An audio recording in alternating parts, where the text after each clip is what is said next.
A millionaire called a job applicant, but a little girl answered the phone. What she said shattered his world.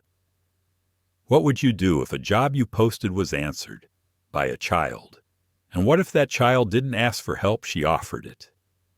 This is the story of a single mother with no resume, no backup plan, and no time left, who unknowingly applied for a job that would change not only her life, but his. He had money, influence, and a billion-dollar company. She had a broken phone, a sick daughter, and a last shred of hope. What brought them together wasn't business. It was a voice, a moment, a choice. But can one phone call truly change two lives? And will this little girl's words be enough to make a powerful man confront his own humanity? Stay with us, because what happens next will restore your faith in second chances and redefine what it means to be seen.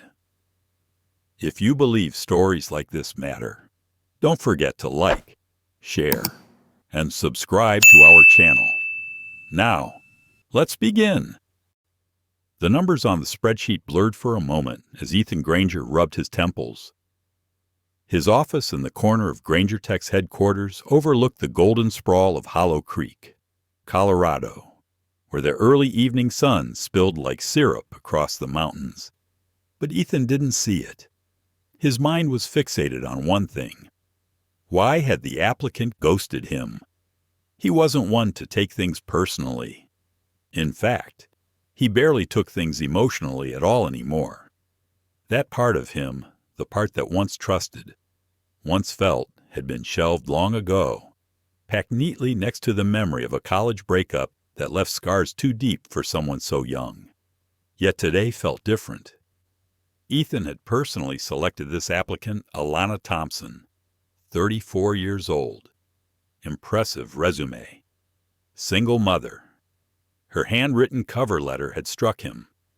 It wasn't just her qualifications. It was the tone. Strong, clear, but warm. It read like someone who had climbed out of fire, not for applause, but because there was simply no other way to survive. And then, nothing. She missed the final interview without a call, without a message. He checked again. Still no email. A soft knock interrupted his thoughts. Sir Kara, his assistant, poked her head in, tablet in hand. Your 4 p.m. board call is waiting. I'll join in 5, Ethan said, eyes still on the resume. Kara hesitated. Are you okay? Ethan nodded. Just trying to solve a little mystery. He stared at the contact number Alana had provided. Against his usual instincts, he reached for his phone and dialed. 1 ring, 2, and then a tiny voice answered. Hello, are you my daddy? The word stunned him. Ethan blinked. For a moment, he thought he'd misdialed. I'm sorry. This is Ethan Granger. I'm calling for Alana Thompson. There was a short pause on the line. The girl, she couldn't have been older than 5, giggled softly. Mommy's not here. She's sleeping. Is she okay? Ethan asked, concern blooming. Another pause. I think she's tired. She sleeps a lot now. I tried to wake her, but she said not to. His stomach clenched. What's your name? Sweetheart, I'm Maya. I'm 5 3/4. Mommy said maybe you'd help us. Ethan leaned forward in his chair, heart beating faster. Did she say that today? Nuts, Maya whispered. Last week, before her eyes got sad. Silence fell on the line, a silence that squeezed something old and fragile in Ethan's chest. He'd made hundreds of calls in his life, investors, board members, reporters. He'd fired people and negotiated billion-dollar deals without blinking. But now he cleared his throat. Maya, is there another grown-up there with you? Nope, just me and Daisy. She's our dog. His blood chilled. You're home alone. Yes, but Mommy locked the doors. We're safe. Sweetheart, he said gently, rising from his desk. Can you tell me your address? She hesitated. It's 42 Maple something. Mommy wrote it on a sticker by the door, so I don't forget. Maple Hollow Apartments. Mm-hmm. He was already grabbing his keys. Okay, Maya. Stay by the phone. I'm going to get someone to check on you and your mommy. All right, will you come too? He hesitated, then nodded, even though she couldn't see him. Yes, I'll come. 25 minutes later, Ethan's Tesla pulled into a cracked, overgrown parking lot lined with worn brick buildings. A faded wooden sign confirmed it. Maple Hollow Apartments. Unit 42 was on the 3rd floor, and the door had a small pink butterfly sticker over the peephole. He knocked gently. Mr. Daddy. It was her voice again. The door creaked open. A little girl with thick brown curls and oversized socks blinked up at him. Maya, he asked softly. She nodded, gripping a worn stuffed bunny in one hand. Behind her, on the couch, lay a woman, Alana. Her skin was pale, her breathing shallow. A prescription bottle rested sideways on the coffee table. I tried to give her soup, Maya whispered, but the microwave made sparks. Ethan swallowed. It's okay. You did the right thing. He dialed 911 and crouched beside the couch. Her chest moved. She was alive, but barely. The paramedics arrived fast. Maya clung to Daisy as they loaded Alana into the ambulance. Ethan rode behind, stunned. Everything about that day had changed. That night, long after he returned home. Ethan stood in his living room, the Colorado moonlight flooding the hardwood floor. He poured himself a glass of water, but didn't drink it. The words kept echoing. Are you my daddy? He didn't know who Maya's father was. Maybe it wasn't him. Maybe Alana had confused something. Maybe she said things when sick. Or maybe it wasn't confusion at all. Ethan stood quietly in the corner of the hospital room, hands in the pockets of his pressed slacks, as monitors beeped in slow rhythm beside Alana's bed. St. Bridget Medical Center smelled faintly of antiseptic and overbrewed coffee. It was 2:17 a.m., and Hollow Creek was asleep under a soft fall rain. But Ethan's mind wouldn't let him rest. He watched the rise and fall of Alana's chest. She was hooked up to an IV, a soft oxygen tube beneath her nose. Her dark hair spilled over the hospital pillow like ink, and her cheeks were pale. Far too pale for someone who had radiated so much quiet power on paper. A nurse passed by and gave him a gentle nod. She's stable, she said in a hushed voice. Severe dehydration, stress-related fatigue, malnutrition, likely from skipping meals for her daughter. She hadn't been taking her meds either. Ethan nodded, but said nothing. He wasn't sure he had words. He thought back to the first time he'd read Alana's resume. There had been something about it beneath the structure and skill set, something human.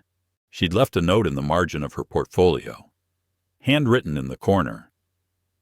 I know this isn't the way things are usually done, but I've learned that doing things the usual way isn't how you survive when you're a single mother. That sentence had stopped him. And now, here she was, laid out, broken, not by incompetence or carelessness, but by life simply asking too much. A soft shuffle drew his attention. Maya had curled into a ball in the armchair across the room. Daisy curled protectively at her feet. The little girl had refused to go home, refused even the nurse's suggestion of a temporary shelter for the night. Ethan had bought her apple juice from the vending machine. She had thanked him softly, then asked if he was staying to keep the monsters away. He said yes, and meant it. Now, watching her sleep. Ethan's thoughts turned to questions he hadn't dared ask. Where was Maya's father? Had he walked away? Or had life taken him in some cruel, unexpected way?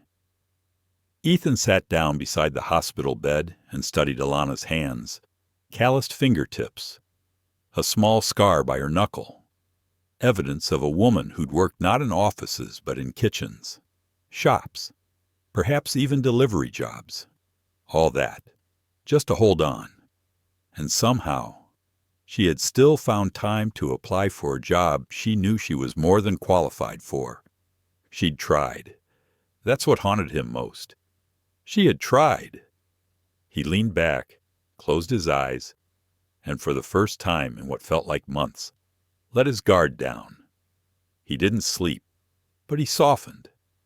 When he opened his eyes again, Alana was awake. Barely.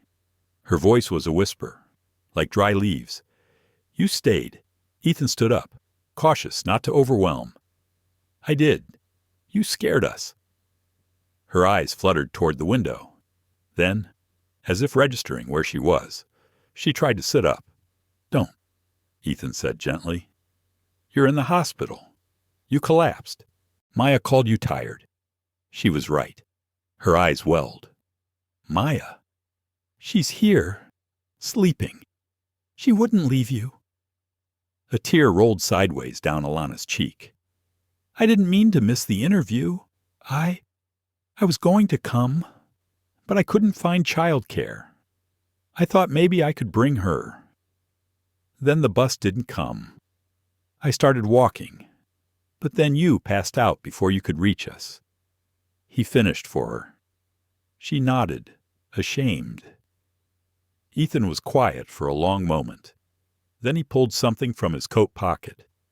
"I kept this," he said, placing a folded piece of paper beside her tray. "Your cover letter. You said you were good at solving problems no one else wanted. I believed you." Alana looked at the letter but didn't reach for it. "I'm not a charity case, Mr. Granger." His name in her voice startled him.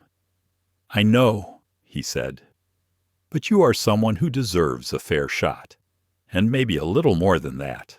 Alana closed her eyes, as if the effort of staying conscious, of facing this moment, was too much. Ethan added softly, "There's a position still open. Same role, same salary. You don't even need to interview. Just heal. We'll figure out the rest." She looked at him then. Really looked. Why he hesitated. Because Maya's voice did something to me. I can't explain. Because I've built a life of logic. But today your daughter showed me grace. Because I used to believe in people before the world made me stop. But instead, he said only, because the best people often don't ask for help until it's too late. Alana turned her face to the wall. "Thank you," she whispered, "for staying." He stayed a while longer. Later, as the rain tapped on the window and nurses changed shifts, Maya stirred and patted over in her oversized socks. She climbed onto Ethan's lap without asking, curling into him like he was always meant to be there. He didn't flinch. He simply wrapped one arm around her, instinctively. "She's going to be okay now," Maya murmured. "She's going to be okay," Ethan said, and for the first time in years, he believed it. Outside, the storm passed. Inside, something had started. Not a rescue, not a miracle, just the quiet beginning of something that mattered. The morning light that streamed through the hospital window was soft and gold, brushing against the pale green walls and cutting gently across Alana's blanket. She hadn't spoken much after waking up, and Ethan hadn't pushed. He sat with Maya while she colored on the edge of a clipboard the nurses had given her. Daisy dozed at her feet, tail thumping whenever Maya giggled softly to herself. A nurse came in with a tray and a clipboard. "We'll be moving Ms. Thompson into a longer-term recovery room for monitoring. Nothing serious, just keeping an eye on her blood pressure and stress markers," she explained, eyes flicking to Ethan briefly as if trying to decode his presence in the room. Ethan gave a small nod. "We'll stay out of your way." Alana stirred, opening her eyes again. "Don't go," she whispered. Ethan met her gaze. It wasn't fear or confusion in her voice this time. It was something closer to vulnerability, or maybe recognition, as if she realized that this strange convergence of crisis and kindness was no longer just a moment. It was the beginning of something shifting. He stayed while they transferred her. He helped fold her coat, the one with the broken zipper, and placed it on the side table. When Maya asked if her mommy was getting better yet, Ethan bent down to her level and said, "She's getting stronger every hour, just like you said she would." Maya beamed, her missing front tooth making her smile uneven and more adorable somehow. "Told you," she whispered to Daisy, who stretched lazily. After the nurses left and Alana had been made comfortable, Ethan pulled a chair close to her new bed. "When you're ready," he said gently, "I'd like to know more about you, beyond the resume." Alana looked away. That resume was a little cleaned up. He smiled faintly. "I guessed." She turned back, hesitating. "You want the real version, I'd like that." Alana took a shaky breath. "I dropped out of college when I was 21. My mom got sick. Cancer. She couldn't afford a home nurse, and there was no one else. I worked nights as a cashier and days helping her until she passed." Ethan nodded, quietly listening. "After that, I didn't have anywhere to go. I bounced between couches, took any job that'd take me: receptionist, inventory runner, hotel night auditor. I learned quickly, but it never looked consistent on paper. I couldn't afford to stay in one place long enough." "What about Maya's father?" Alana's jaw tensed for a moment, but then she let out a long, quiet sigh. "We met when I was working at a warehouse in Savannah. He was charming. Charisma like a flame. You don't know you're burning until you're ash. He left. He left after Maya was born. Said he wasn't cut out for fatherhood. Last I heard, he moved to Nevada. Never sent a dime. No visits. Nothing." Ethan's expression hardened. "I'm sorry. Don't be. It made me stronger. I just wish Maya had something. Someone. She's such a bright girl. I hate that I can't give her the world she deserves." Ethan looked down at his hands for a long moment, then said quietly, "You've given her more than most parents ever do. You gave her love, safety, a foundation. That's more than wealth, more than privilege." Alana's eyes filled. "I'm tired, Ethan." "I know," he said, "and I don't want to keep falling through cracks. I want to stand on something real." He leaned forward, voice calm but resolute. "Then let's build it." She blinked at him. "You don't even know me." "I know enough." "No. You know the cleaned-up resume and the woman who fainted on your doorstep. That's not the same as knowing me." "Then let me." Alana searched his eyes as if unsure whether to trust this moment, whether to trust that a man like Ethan's CEO, wealthy, composed, would keep his word when the dust settled and the headlines faded. But what headline was there? Really, this wasn't viral. This wasn't performative. This was two people in a quiet hospital room, each carrying different weights, different regrets, offering something that neither had received in years' belief. She finally said, "Okay." He smiled. "Good." Later that day, while Maya took a nap curled beside her mother's hip and Daisy stood guard near the window, Ethan returned with a laptop. He opened it on the bedside table and pulled up a file. "I had my team dig a little deeper into something." He said, "Your application was flagged by the system, not because you were underqualified, but because your mailing address was listed as non-fixed for over 6 months. Alana winced. Yeah, that means homeless. In fancy HR language, exactly. It automatically dropped your file out of the first-round reviews. Our algorithm is designed to detect stability housing, employment history, even vehicle ownership. Alana looked away, ashamed. But that's the problem, Ethan continued, his voice low and steady. Our system was built to favor those already safe, already privileged, and it punishes people like you for surviving. She looked at him, surprised.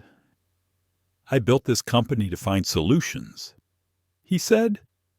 Somewhere along the line, I forgot that people are not problems to solve. They're stories to hear, and yours deserves to be heard. Her throat tightened. So what are you going to do? I already did it, he replied, turning the screen toward her. On the monitor was an updated job offer, with a revised title, Director of Outreach and Equity Development. Alana stared. I want you to work directly with our hiring team, Ethan said, to help us identify others who've fallen through the cracks. People like you, fighters, survivors, potential overlooked because they don't tick the right boxes. Alana's hand moved to her mouth. I don't even know what to say. Say yes. Tears welled in her eyes. Yes, from the cot. Maya stirred. Mommy Alana wiped her face quickly. Yes, baby. Are you going to be okay now?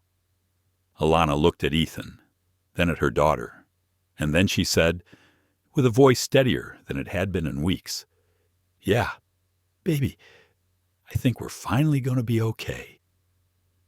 Ethan watched them for a long moment. Then he stood, walked to the window, and looked out over the small town of Hollow Creek, its church spires, rusted rooftops, and the old trees turning amber with the season. He had come here expecting to offer a job. Instead, he had been handed a new mission, and for the first time in years, it felt like something inside him was waking up, something real, something human.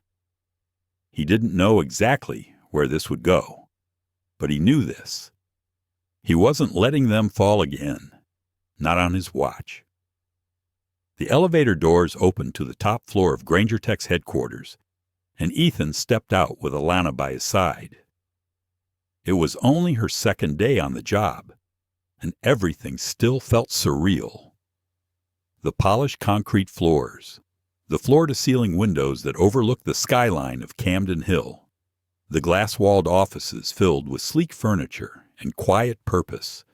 It all seemed worlds away from the temporary shelters and overnight cashier shifts that had once defined her life. She clutched her tablet tightly, trying to hide the tremor in her fingers. Ethan noticed, but said nothing. Instead, he gestured toward the boardroom. You'll be sitting in today, he said, as Director of Outreach and Equity Development. I want you in the room when we talk about recruitment strategy, not as a guest, as a voice. Alana blinked. Wait. Today I thought I was just shadowing the hiring lead this week. You were, but plans changed. He looked at her. Something tells me you've had enough experience being left outside the door. It's time to be on the other side. Alana followed him, heart pounding. The boardroom was already occupied. 6 people sat around the long walnut table, department heads, division managers, HR executives, all dressed sharply, coffee in hand, discussing projections and headcounts like chess players debating openings. When Ethan walked in, the room straightened. Phones were tucked away. Spines stiffened. Morning, he said. Before we begin, I want to introduce someone. This is Alana Thompson. She's not here to observe. She's here to participate. Alana forced herself to meet their gazes. Some polite smiles, a few raised brows, one outright skeptical squint. Ethan continued, She'll be leading our new hiring equity initiative. And before you ask, yes, she was a missed applicant in our system. Yes, she was overlooked because of a filter we created. And yes, that ends now. He took his seat. Let's begin.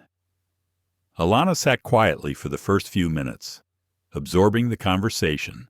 Metrics, recruitment pipelines, Ivy League percentages, referral bias. It was everything she'd read about, but never been allowed to confront directly, until a comment made her eyes narrow. "We have to be careful not to lower standards in the name of diversity," said a man in a gray blazer, his tone smooth but edged.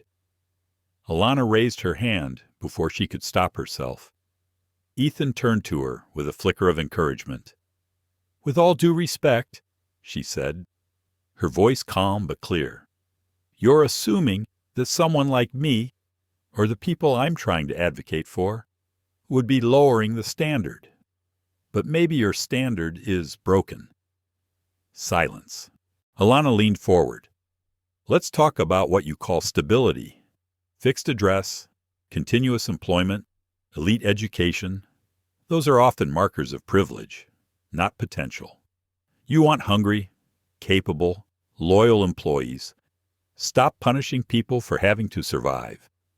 The man in gray opened his mouth, but Ethan spoke first. "Well said." Alana sat back, her chest tight, unsure if she had gone too far. But Ethan didn't look displeased. In fact, he looked proud. Later, after the meeting adjourned and the room emptied out, Alana lingered at the window, looking out over the city. Ethan approached. "You did well," he said. "I spoke too much," she replied, still second-guessing herself. "No. You said what needed to be said." She turned to face him. "Do you really think we can change how this company hires? I think we have to. And what if they fight us quietly, politely, with data and protocol? Then we fight back with story and truth." He paused. "And you have both," Alana exhaled, allowing herself a small smile. "Feels strange, being in the room." Ethan looked at her with something close to softness. "That's where change starts. Back downstairs." Alana found Maya in the company's daycare center. The Nest. It was called a bright space filled with books, art supplies, soft music, and staff trained to meet the emotional needs of every child. Maya was showing Daisy how to draw with a crayon wrapped in her paw, both of them giggling at the smudges. Mommy Maya ran over, arms wide. "Miss Carey said I drew the best cloud." Alana scooped her daughter up, burying her face in the messy curls at the top of her head. "I bet it was the fluffiest cloud ever." As they walked out together, Alana noticed a few people whispering in the hall. Some were curious, others, she could tell, were critical. A woman in marketing glanced pointedly at her off-brand flats. A pair of interns stared at Daisy like she didn't belong. The tension crept in an old feeling, the sensation of being seen but not welcomed, of occupying a space not meant for her. That night, she couldn't sleep. She lay in the apartment Granger Tech had provided, temporary, modern, spotless, but too quiet, too sterile. Maya slept beside her in a twin bed pushed close to her own. Daisy snored in the corner. Alana's thoughts spun. Could she really do this? Sit at tables like that? Day after day, challenge people who had always held the keys while she stood outside? Could she balance being a good mother, a stable provider, a change maker, all at once? What if she failed? What if they were waiting for her to?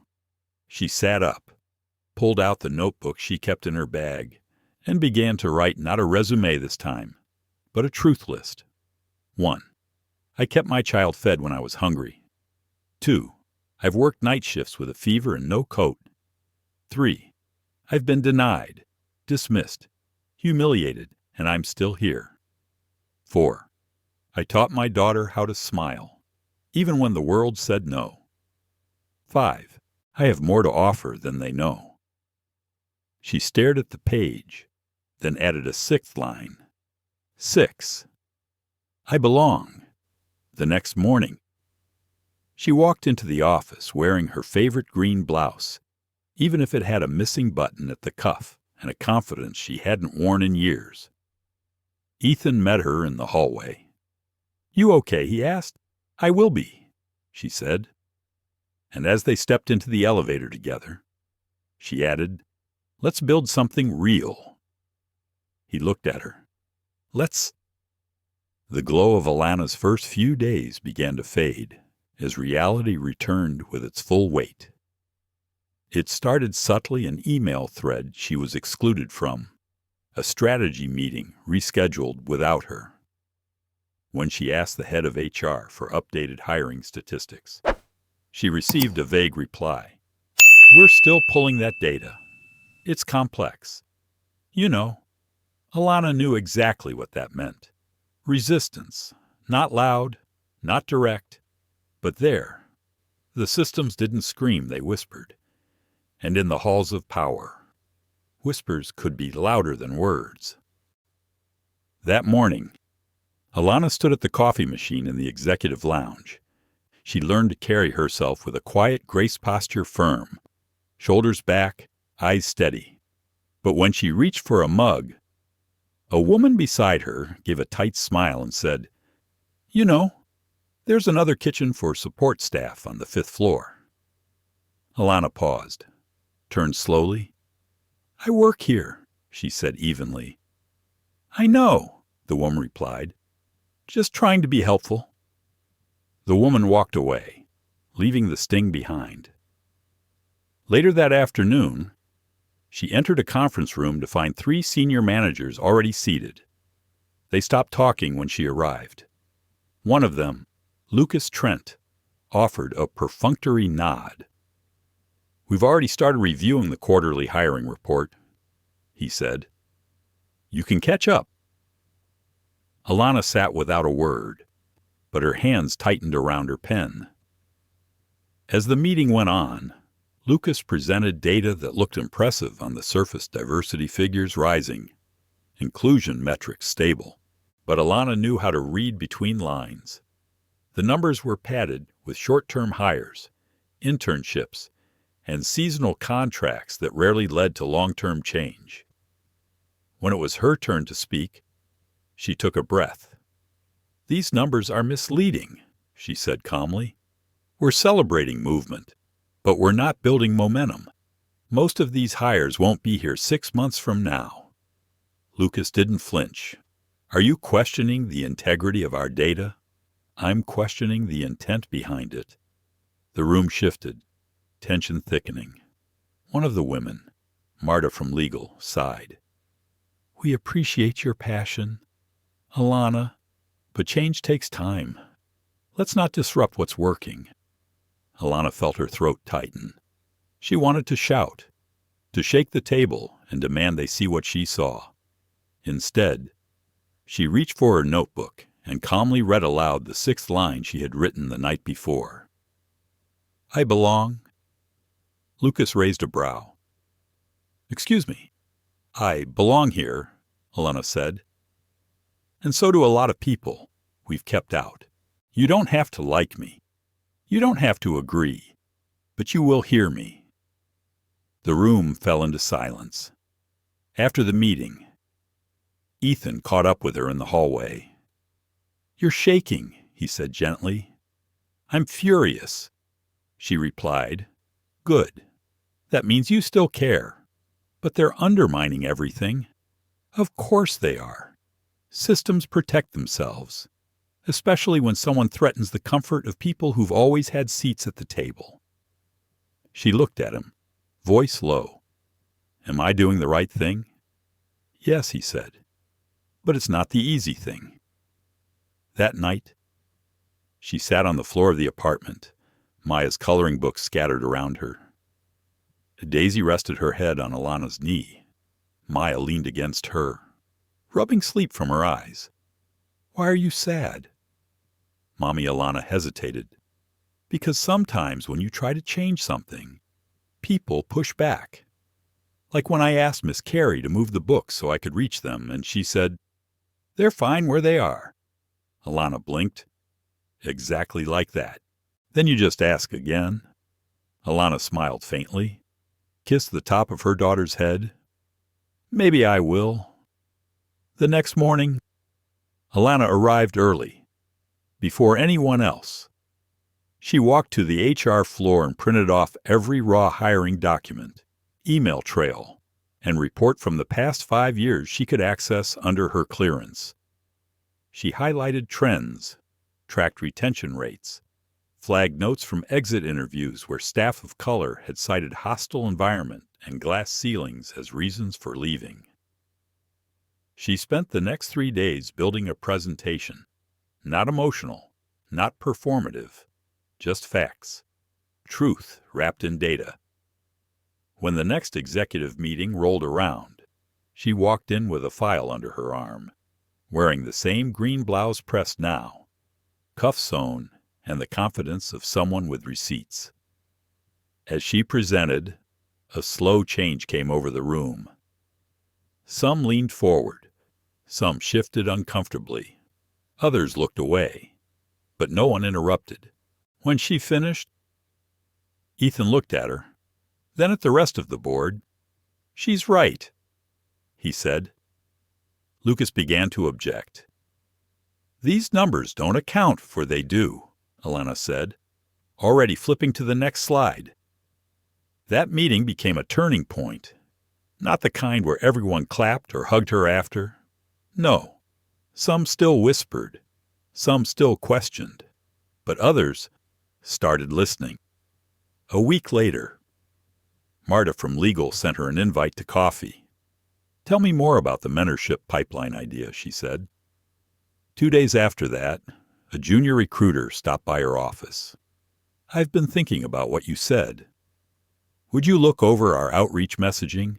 And then one afternoon, as she passed through the courtyard, someone stopped her, a custodian, older man, dark skin, kind eyes.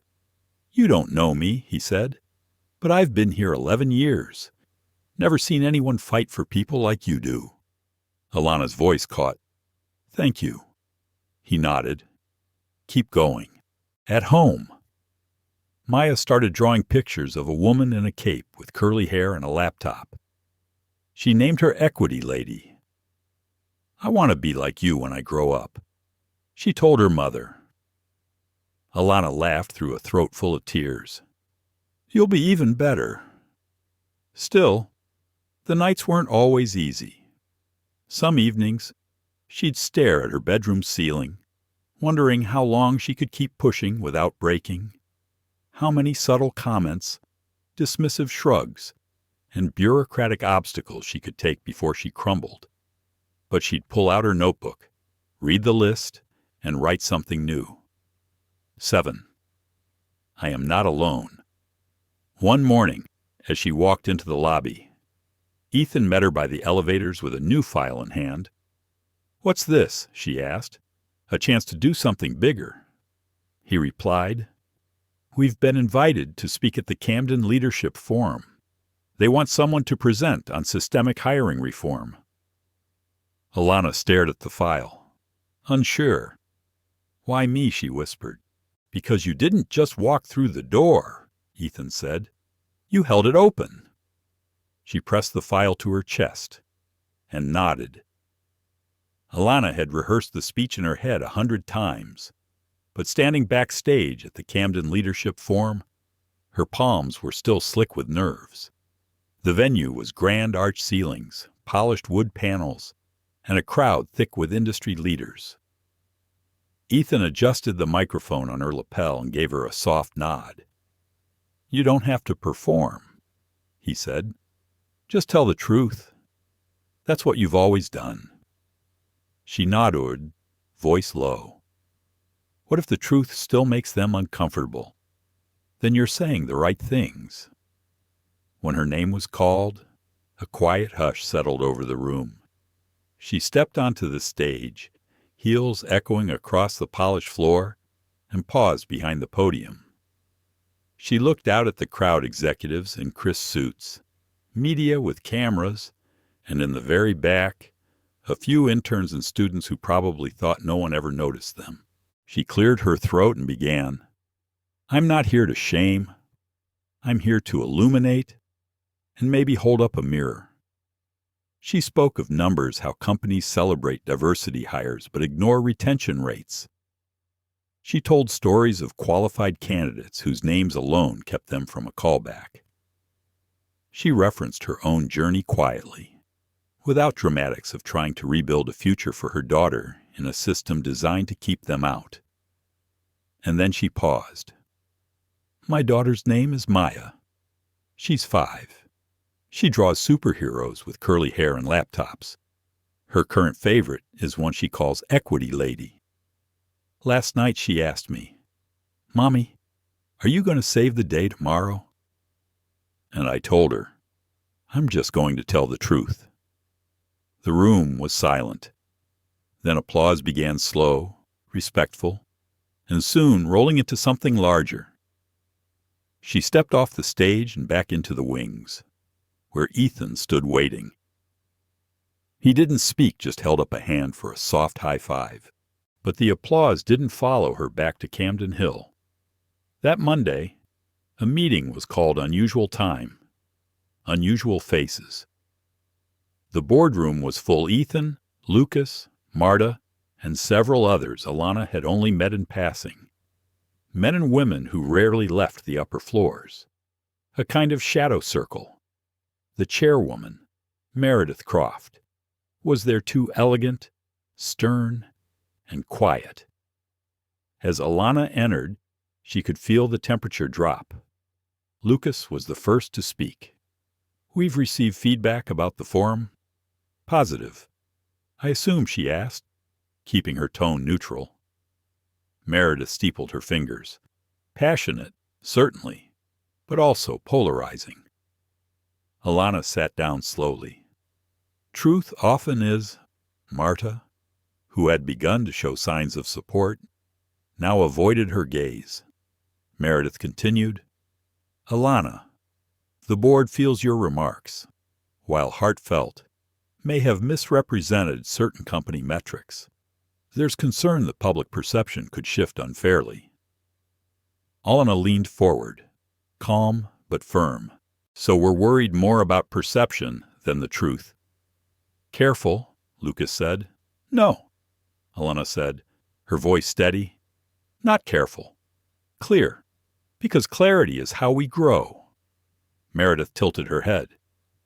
"You've made your mark here, but perhaps it's time we revisit what your role truly encompasses. You were hired to advise, not lead public narratives."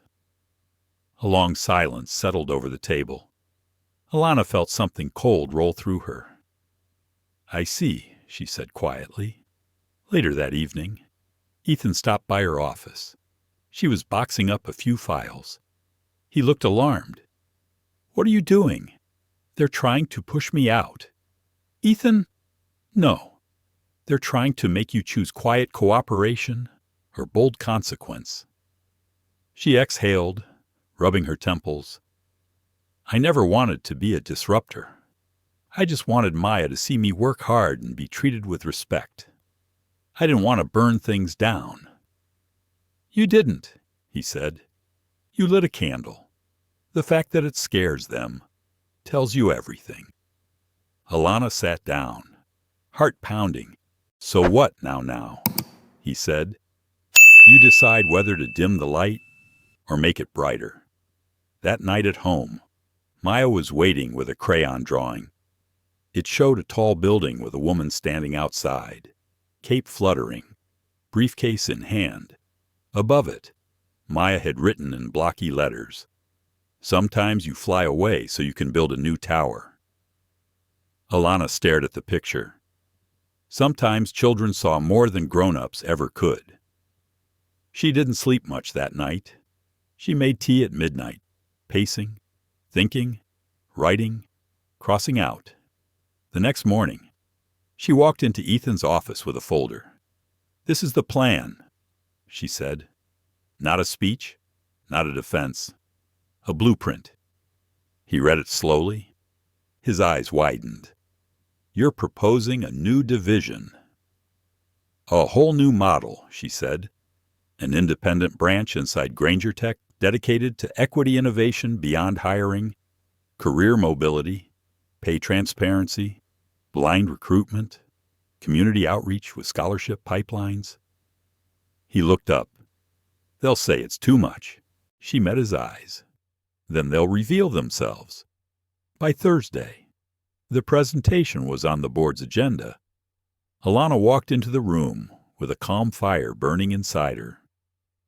Maya's drawing was folded neatly in her jacket pocket. She handed out copies of the proposal, waited for the murmurs to settle, and then began.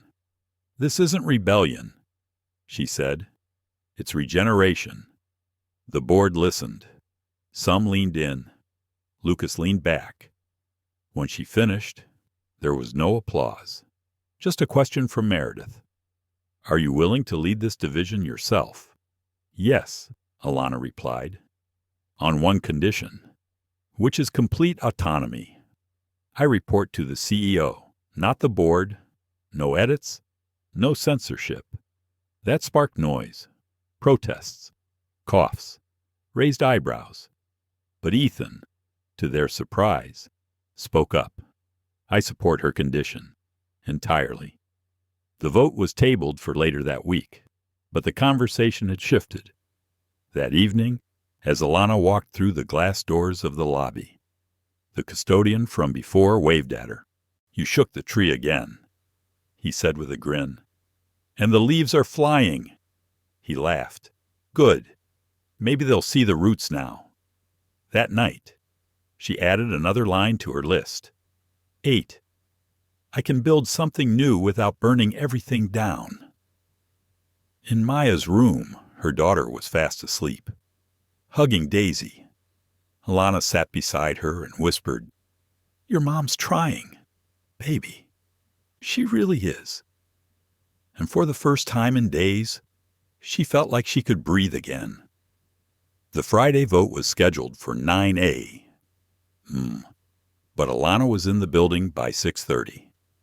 Not because she needed more time with the presentation she had already memorized every point, but because she needed a moment alone. In the silence of the office before it filled with voices. The stillness was comforting, almost sacred, the way the city looked before it fully opened its eyes. She stood by the massive window in the executive wing, watching light spill through the clouds and onto the skyline of Chicago. From up here, the city looked like it was holding its breath. She whispered softly to herself, May I speak with courage. May I lead with care. She turned back toward the table and set the documents down. Every page had been printed on recycled stock. That mattered to her, even now. At 8:59, the boardroom filled. Ethan entered with a calm stride and sat to her left. Meredith Croft nodded once. Lucas Trent didn't even glance in her direction.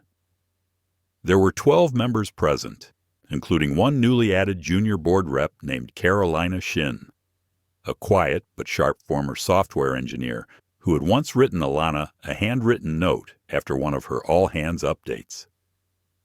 Alana saw her sitting near the end of the table and gave her the smallest of smiles. Carolina's lips didn't move, but her eyes smiled back. Meredith opened the meeting. Ms. Thompson, thank you for returning with your formal proposal. As discussed, today's meeting will involve deliberation and a vote on whether to approve the creation of a new autonomous equity innovation division under your leadership. We'll begin with final statements. Alana stood, hands steady now. She didn't read from notes. She didn't need to. We are at a turning point. She began. You can feel it. Our industry talks a lot about inclusion, but few of us are willing to restructure our comfort to make space for change. I'm not asking you to gamble. I'm asking you to lead bravely, honestly, and with eyes wide open. She stepped away from the table and turned toward the wide window facing the lake. Out there, somewhere, is a little girl drawing pictures of superheroes because she still believes the world can be fair. And in here, we have the chance to prove she's right. She sat down. Lucas adjusted his cufflinks. Very inspiring. Ms. Thompson, he said flatly. But leadership isn't about sentiment. It's about results. And this proposal creates an internal body that reports to the CEO, not the board. That's not innovation. That's a shift in power. Alana met his gaze. Power that protects without accountability isn't leadership either. It's insulation. And it's the reason we're losing people. Carolina spoke for the first time.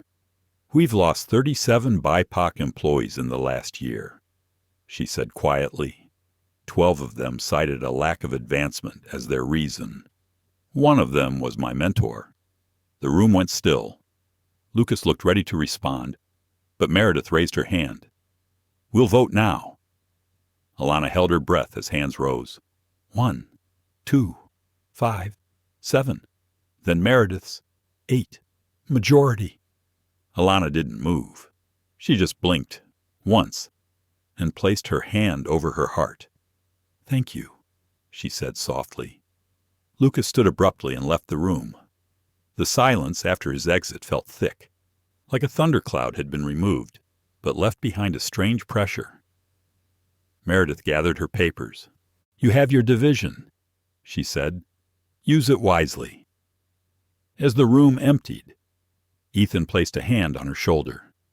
You changed the temperature in here. I didn't mean to burn anything. No, he said. You built a window, and people leaned toward the light. That night, she picked up Maya from school, and they walked home slowly, stopping for street corn and chocolate milk from their favorite vendor. I heard you were on TV, Maya said, grinning. You heard right. Did you tell them about equity? Lady Alana laughed. Not yet. I don't think they're ready. They got home to find a note from Mrs. Romero next door. Fresh banana bread on the counter. A bouquet of daffodils in a chipped glass vase. Alana set them down carefully, then picked up her journal. She flipped to the back, where the list waited. 9.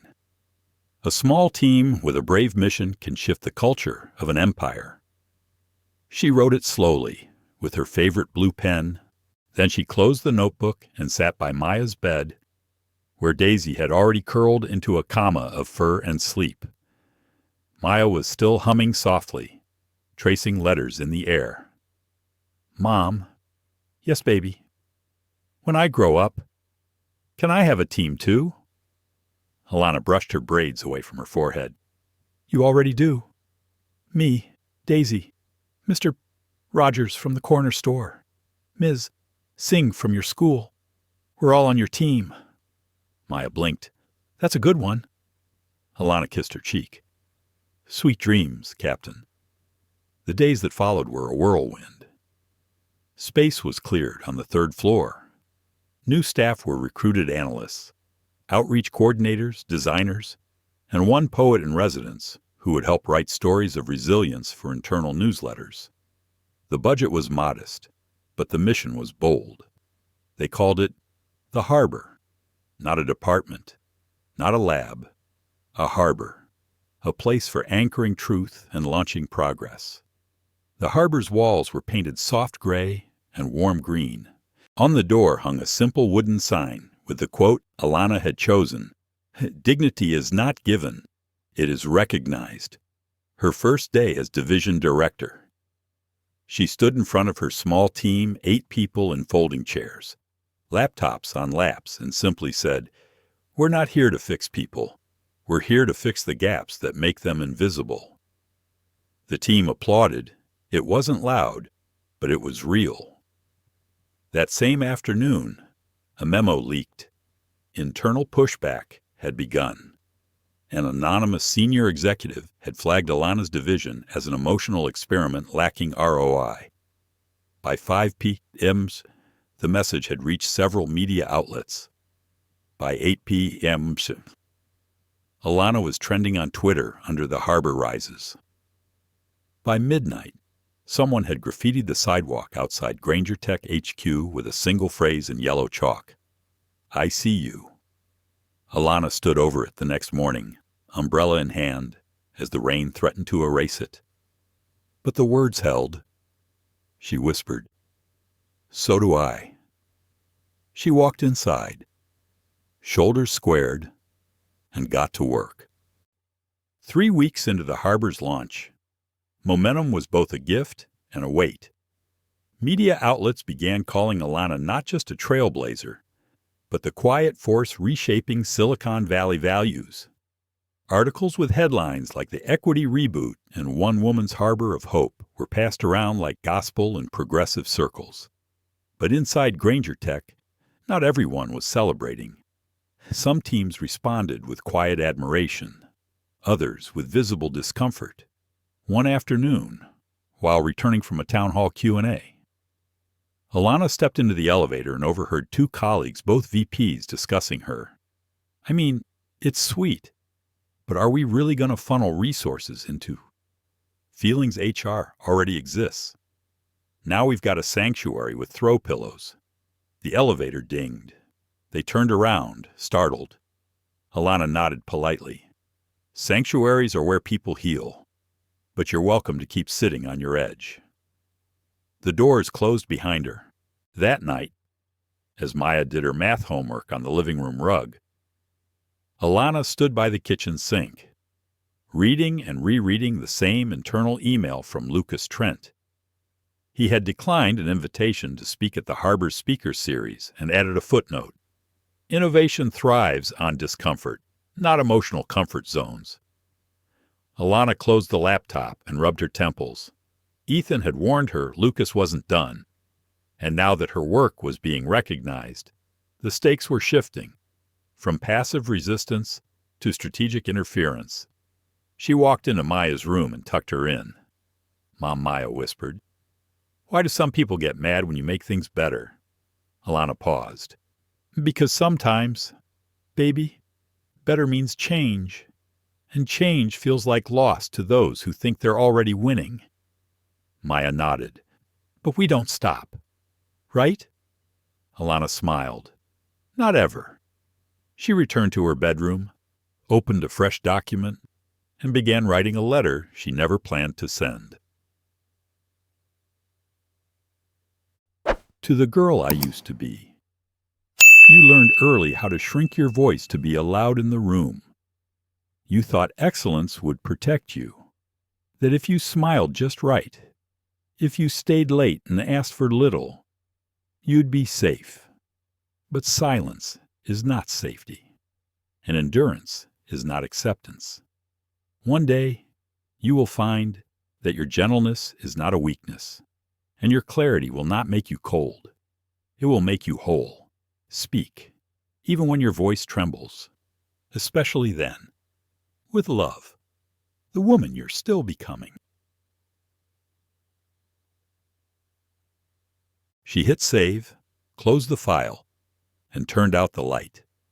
The next morning, the harbor's inbox pinged with dozens of requests from junior employees across departments asking for coffee chats, mentorship, resource building, real hunger, real hope.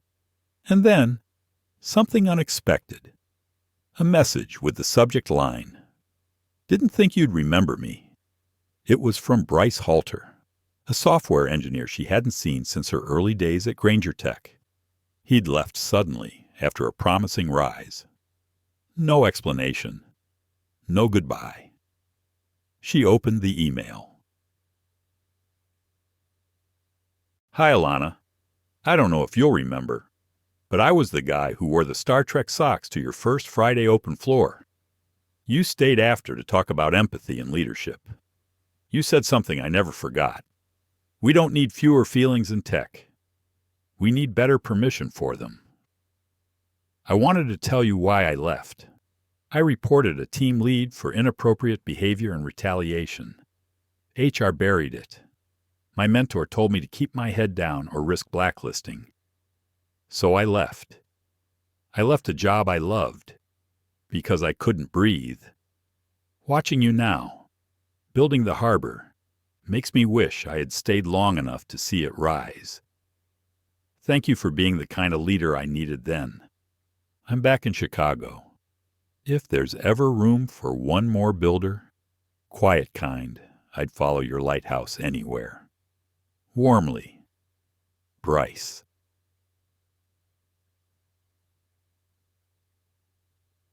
Alana sat in silence, one hand over her mouth. She remembered the socks. She remembered the way he had stood at the edge of the room, unsure if he belonged. She replied that night, no formalities, just truth. I remember everything. The following Monday, she invited Bryce to speak at their next Harbor Circle on the theme Leaving Isn't Weakness. He accepted. The circle that week was full. Standing room only. When Bryce finished sharing his story, there was a long silence, then a slow, building round of applause, not just for his survival, but for the space he reclaimed by returning. Afterward, Bryce looked at Alana with grateful disbelief. You made space for the stories no one else wanted to hear, Alana replied. That's where healing begins, with what people tried to bury outside.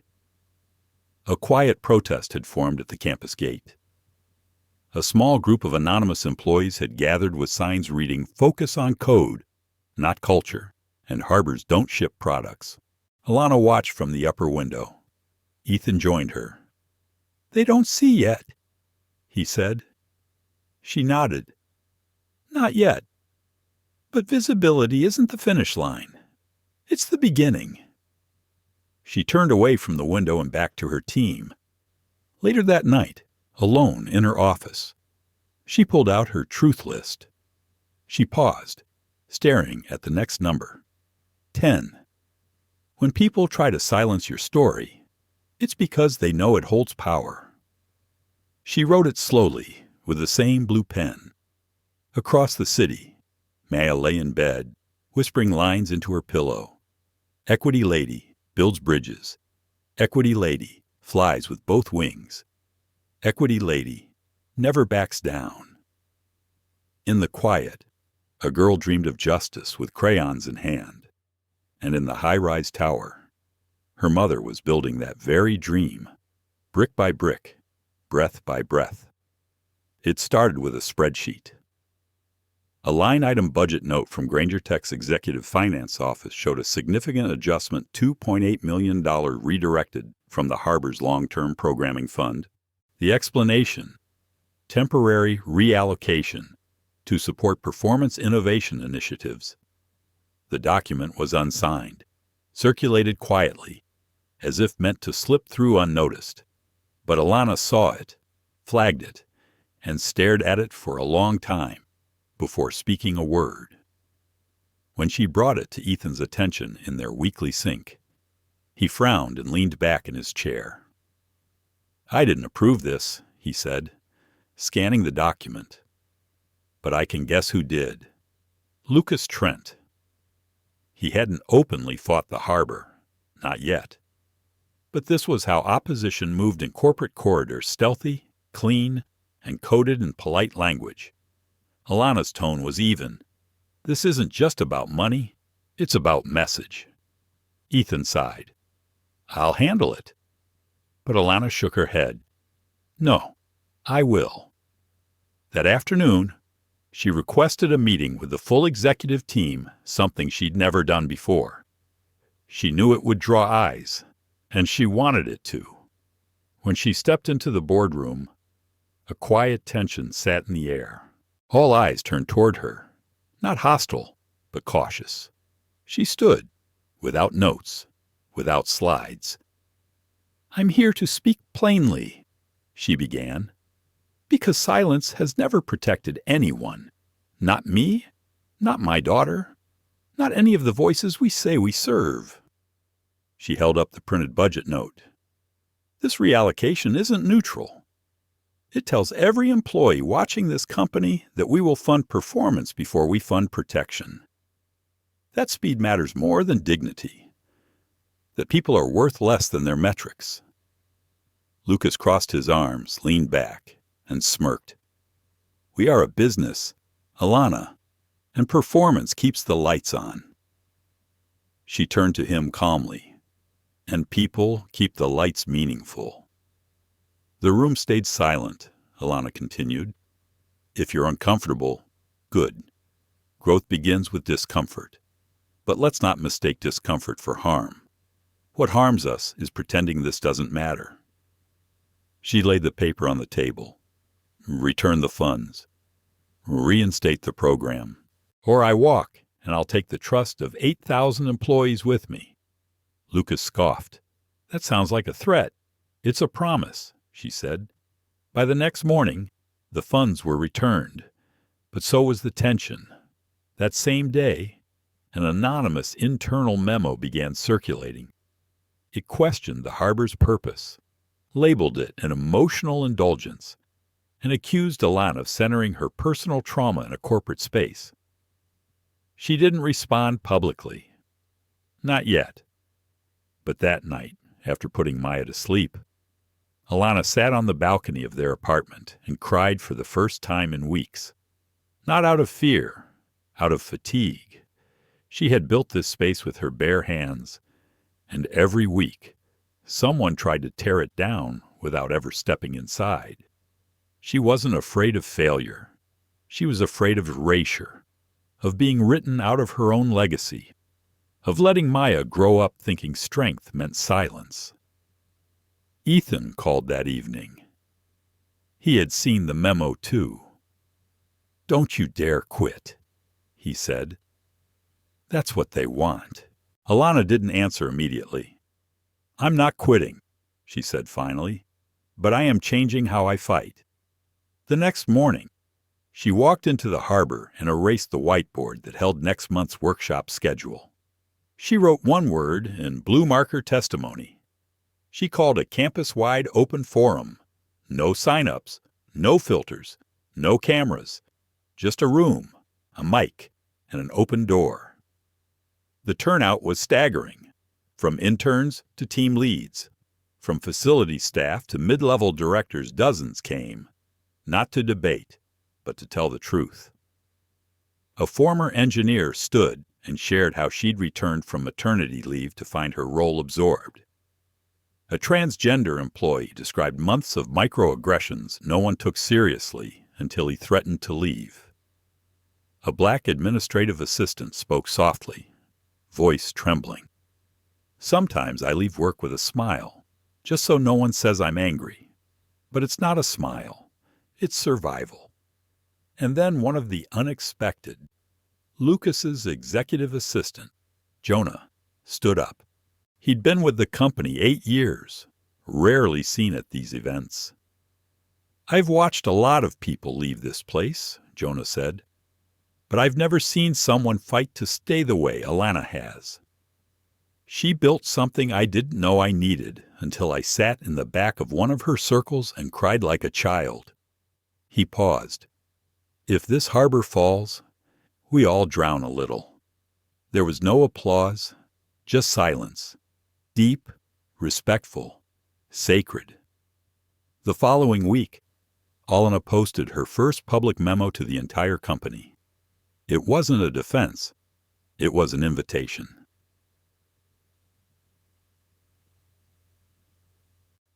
Subject, if you're listening. I am too dear Granger Tech team. I've heard the whispers, the fears, the fatigue. I've read the anonymous notes. I've seen the side glances. I know some of you think this work is soft, that equity is optional, that healing has no place in a boardroom. But here's what I know. The companies that survive the future are the ones whose people feel safe showing up whole. And I want to build that future. With you, not in spite of you. If you feel like you don't belong here, Come talk to me. I've lived that feeling. I'm still living it. But I stay. Because someone has to hold the door open long enough for others to walk through it. With all my heart. Alana. The email went viral internally and externally. Major outlets picked it up. The memo that changed tech culture. Employees from rival companies wrote in, asking to share it with their own teams. Even Lucas, silent until now, forwarded the message to his own director thread with a short subject line. There's power in her words. That night, Alana walked home from work. It was late, cold, the kind of San Francisco night that cuts straight through your jacket. But she smiled when she got to her building. Taped to the door of the lobby, scrawled in childlike handwriting, was a note from Maya's after-school class. Thank you, Equity Lady. My mom says she feels safe now. And below it, a stick figure drawing. It was a little girl, arms wide, standing in front of a lighthouse. Not a harbor, a light. Alana stood for a long time in the quiet. Then went upstairs and added one more line to her truth list. 11. Silence isn't safety. Light doesn't ask permission. Ethan hadn't slept much. Something about the last few weeks had awakened a restlessness he hadn't felt in years. Not the kind born from anxiety, but the quiet ache that comes when purpose finally finds a name. He scrolled through the forwarded messages piling up in his inbox. Most were from employees, some from board members. A few came from strangers, survivors, parents, retired teachers, a woman who simply wrote, I didn't know how to say thank you, so I'm just sending this photo of my daughter dancing barefoot again. But Ethan's eyes stopped at one email. The subject line read, About Alana, about the past. It was from a woman named June Langley. He clicked, Hello, Mr. Granger? I was a counselor at the Haven Ridge Foster Intake Center. It's been over 20 years, but I still remember Alana Thompson. She was 7, brilliant, quiet. She used to keep a notebook where she wrote poems about rain and secret gardens. She left our center unexpectedly one night. We were never told why, but I never forgot her. What you're doing, what she's doing, it matters more than you know. Attached was a scan of a single torn journal page. In faded crayon, underlined 3 times, were the words, I am not the bad thing that happened. Ethan sat still for a long time, one hand over his mouth. That sentence landed somewhere in his ribcage and refused to leave. He looked around his office, gleaming glass, polished wood, awards that now felt meaningless. It was time. He called a board meeting. But this one, he decided, would be different.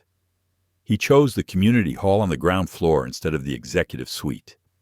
He invited not just the board, but a rotating panel of junior staff, nonprofit leaders, and representatives from local equity initiatives, including the harbor. And he gave Alana the first seat at the table. When the board arrived, confused by the setting and crowd, Ethan greeted them himself. This isn't a performance, he said simply. This is a reintroduction. Alana spoke first. Her voice was steady, not defensive. She shared the full origin of the harbor not just as a project, but as a necessity born from personal experience. She didn't cry, but several people did. Ethan followed.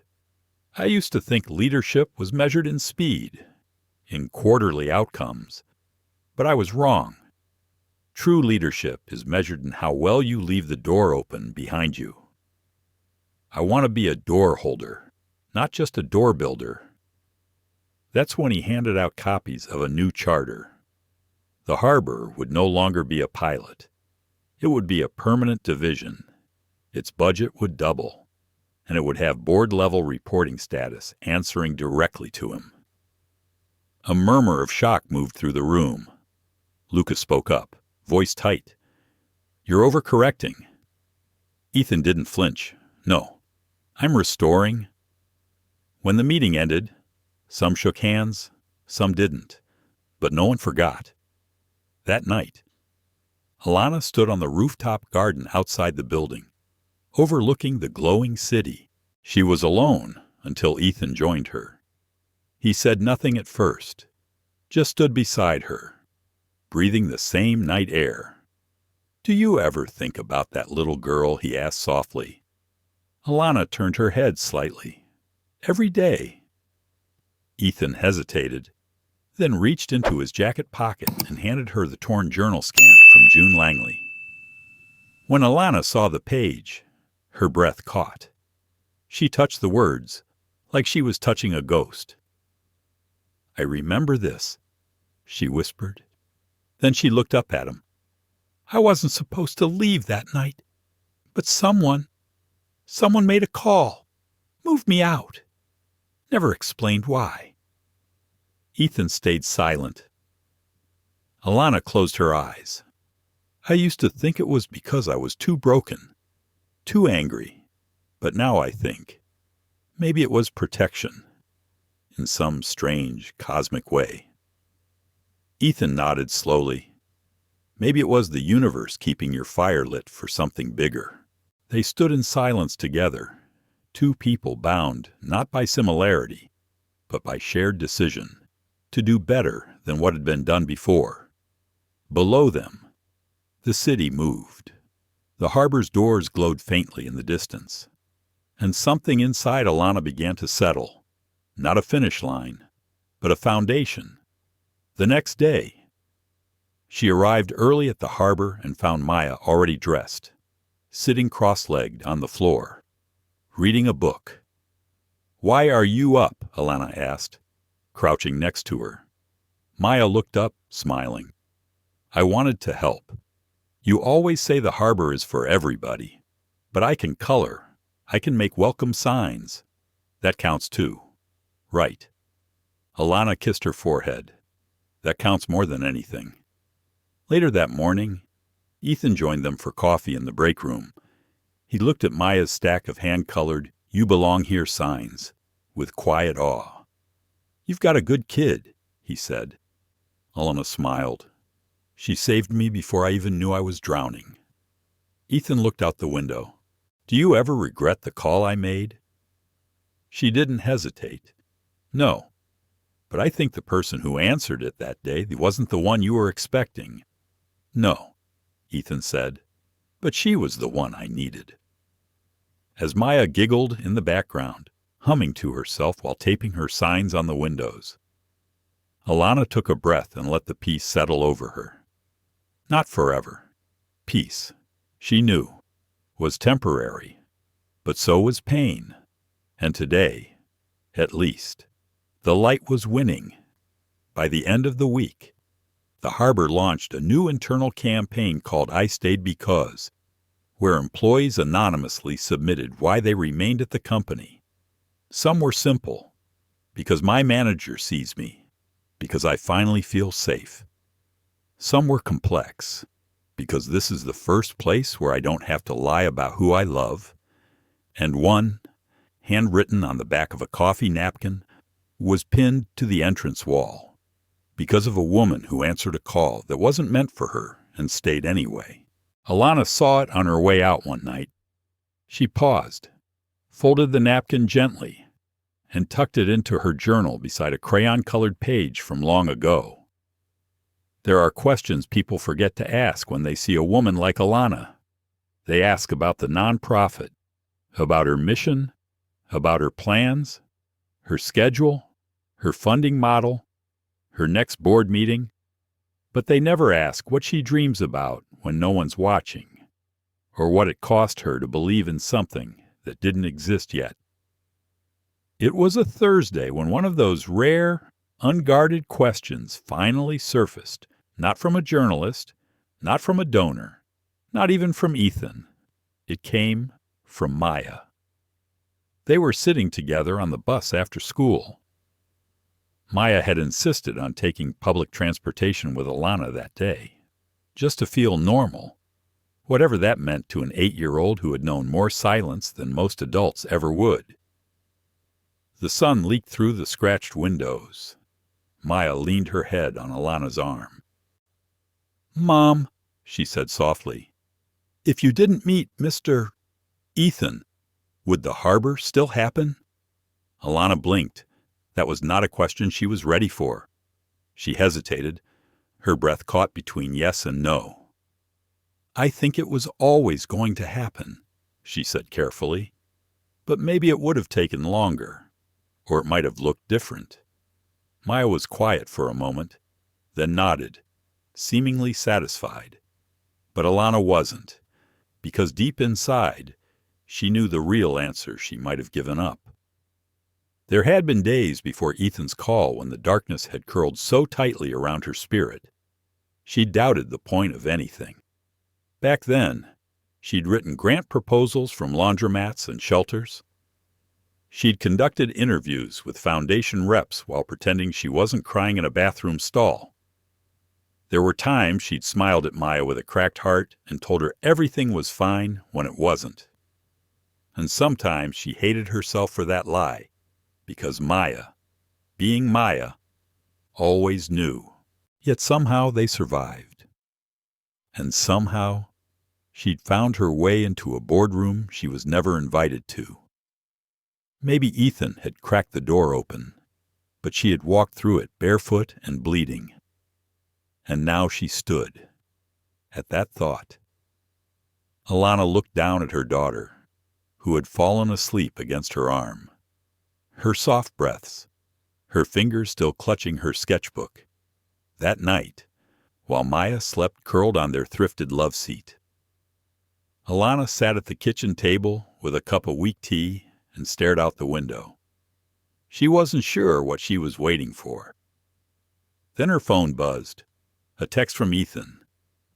"Just got out of a call with the mayor's office. They're greenlighting the harbor's expansion. City will lease us the old Franklin Library space for $1 a year." Alana read it twice.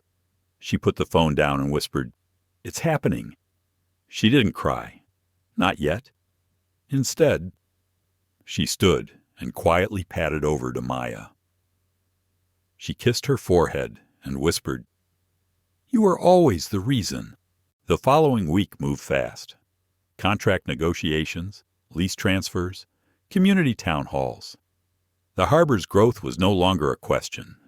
It was a movement. People volunteered in droves. Formerly incarcerated mothers signed up to help. Teenagers painted murals. Retired engineers offered to fix plumbing and teach coding. There were still skeptics. Of course. Lucas Trent remained publicly neutral, but privately distant. One afternoon, Ethan walked into Alana's temporary office, still bare walls, still no air conditioning, and found her sitting on the floor, surrounded by budgeting spreadsheets and drawings from neighborhood kids. "You look like someone who just ran 3 marathons with no shoes," he said. Alana smiled tiredly. "Try 5. He held out a small box. "Thought you might want this." She opened it. Inside was a small brass key with the words Franklin Saint engraved on it. Alana swallowed hard. "It's real now." "It was always real," Ethan said. "Now it just has an address." That weekend, they hosted a soft opening for the new Harbor Center. The building still smelled of dust and old books, but the windows shone and the lights worked. Families came. One girl, no older than 10, pulled on Alana's sleeve and handed her a folded drawing.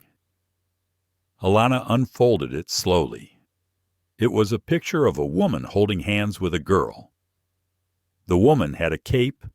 Below it, written in bold red crayon, were the words, "Thank you for being the kind of grown-up who listens." Alana had to sit down. Later that evening, after the guests had gone and the volunteers had packed up, she stood outside on the crumbling steps of the Franklin Library. Ethan joined her, his hands in his pockets. I keep thinking about something you said once, he began. What's that? About not wanting to be the bad thing that happened? Alana turned to him. I remember. I think that sentence rewired something in me, he said, because I used to think power meant being the loudest voice in the room, or the one who wins. But now I think real power is who you don't forget when the room goes quiet. Alana looked out across the street. A mother with a baby in a sling was waiting for the bus. 2 teenagers walked by, earbuds in, laughing at something they didn't explain. Quiet, alive, holding on. Sometimes, Alana said softly, I wonder if we're just collecting moments like these, hoping they'll outweigh everything else. Ethan didn't answer, because maybe that was the answer. When they said goodnight, Alana didn't go home right away. She sat inside the Franklin building, alone, on the same floor where the children's reading room used to be. She closed her eyes and remembered herself at 7, alone in a foster hallway, journal clutched to her chest, shoes too big, heart too small. She imagined placing a hand on that child's back. I see you, she whispered. I'm coming. Then she stood up and got back to work. The first day. The harbor officially reopened at the old Franklin Library was overcast and warm. The building stood like a defiant heart in the middle of a tired block, its windows glowing gently with promise. Inside, the scent of fresh paint mingled with the quiet murmur of voices and the soft clatter of folding chairs being arranged in circles instead of rows. Alana walked the halls slowly that morning, her heels echoing faintly on the old wooden floors.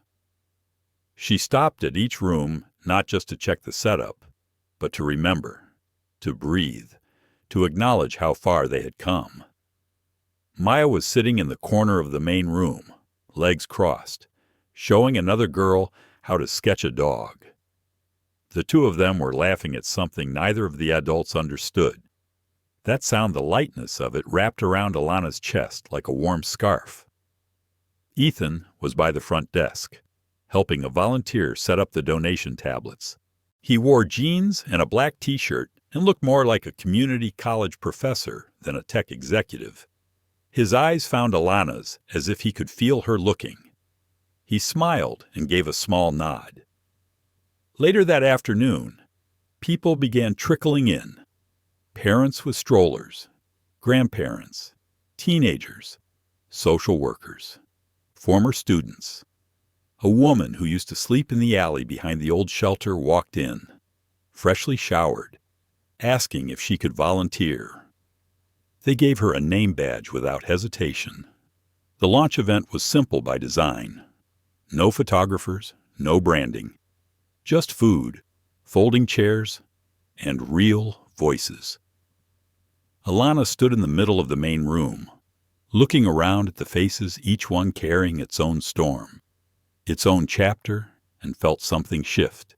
Not pride, not relief, something deeper, a knowing.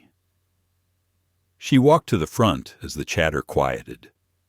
I'm not going to give a speech, she said, holding the mic loosely. I've already said most of what I needed to say over the last 2 years with action. Not words, but I do want to tell you a quick story. She paused, making sure she could see every face. A few years ago, I applied for a job I wasn't qualified for. I was tired, broke, scared, and I thought maybe, just maybe, someone on the other end of that job posting would see something in me. A few nods from the back of the room. They didn't. Not right away. But something else happened. Someone made a phone call. And someone very small answered. And that someone, my daughter, said something that broke through a heart that had been closed for a long time. She glanced toward Maya, who was sitting between 2 women from the food pantry team, swinging her feet under the chair. That one phone call changed everything. Not because a millionaire showed up with money, but because someone finally listened. Silence. Not the uncomfortable kind, the reverent kind. I built the harbor for the people who never get the call back, for the ones who keep showing up even after the door closes, for the mothers who carry their kids and their grief in the same arms, for the teens who act tough because no one ever told them it was okay to cry. She looked down for a moment. Her voice dropped. For the girl I used to be. A rustle of tissues. Some didn't bother to wipe their tears. They let them fall like confession. Alana smiled softly, then added, "You are seen. You are not invisible here. And if no one has told you this today, I'm glad you're here. You matter." The applause was quiet at first, then a wave, then some people stood. Not because they had to, because they needed to. Ethan stepped forward a few minutes later. He didn't take the mic. He simply wrapped his arm around Alana's shoulders, and together. They stood at the front of the room as a line of people approached not to shake hands, but to say thank you. Some hugged her, some just touched her arm. Some cried and couldn't speak at all. Later that evening, after the chairs were stacked and the last cupcake tray was cleared, Alana found herself in the old children's reading nook. The mural on the wall painted by local teens showed a rising sun behind a woman's silhouette holding a child. It looked nothing like her and everything like her. Ethan joined her, holding 2 mugs of chamomile tea. "You remembered," she said, taking one. "First promise I ever made to you," he replied. Didn't plan on breaking it. They sat in silence for a while, watching Maya trace shapes on the window with her finger. Outside, the city buzzed in the distance. "You know," Ethan said suddenly, "I told my board I was stepping down today." Alana turned to him sharply. "What effective end of this quarter? I'm still majority owner, still funding the harbor for the next 5 years. Minimum. But I don't want to run things from behind a glass desk anymore." Alana blinked. "So what do you want to do?" He smiled. "Whatever this is." She didn't answer right away, but she reached over and took his hand. "I'm not a safe bet," she said quietly. Ethan squeezed her fingers gently. "Neither is change, but it's worth everything." As the night deepened, Maya curled up between them, half asleep, her head on Alana's lap. The lights dimmed automatically. The world quieted again. Alana ran her hand gently through Maya's curls and looked out at the hallway. She thought of every door that had ever been slammed in her face, every cold office, every indifferent voice, every empty promise. And now, she had a key, not just to a building, but to something bigger, a new blueprint, not just for charity, but for justice, not just for rescue, but for restoration. Tomorrow, there would be challenges, budgets, backlash, headlines, rumors, more questions. But tonight, there was breath, and stillness, and presence, and a little girl who had once answered a phone and unknowingly built a bridge between 2 strangers, one desperate and one distracted, both aching for something real. Alana leaned back against the wall and whispered, more to herself than anyone. This was never just about survival. Ethan looked over. What was it about then? She exhaled slowly, belonging, and for the first time in her life, Alana Thompson no longer felt like she was just visiting the world. She was home. Sometimes, justice doesn't come in a courtroom. It comes in a quiet room filled with second-hand chairs and first chances. This story wasn't about charity. It was about dignity and the courage it takes to believe someone deserves a seat at the table, even when the world tells them otherwise. Alana didn't ask for pity. She asked to be heard. Maya didn't cry for help. She offered hope in a world that had often looked the other way. And Ethan, a man with everything, realized that true power isn't about who you employ, but who you empower. Let this be a reminder.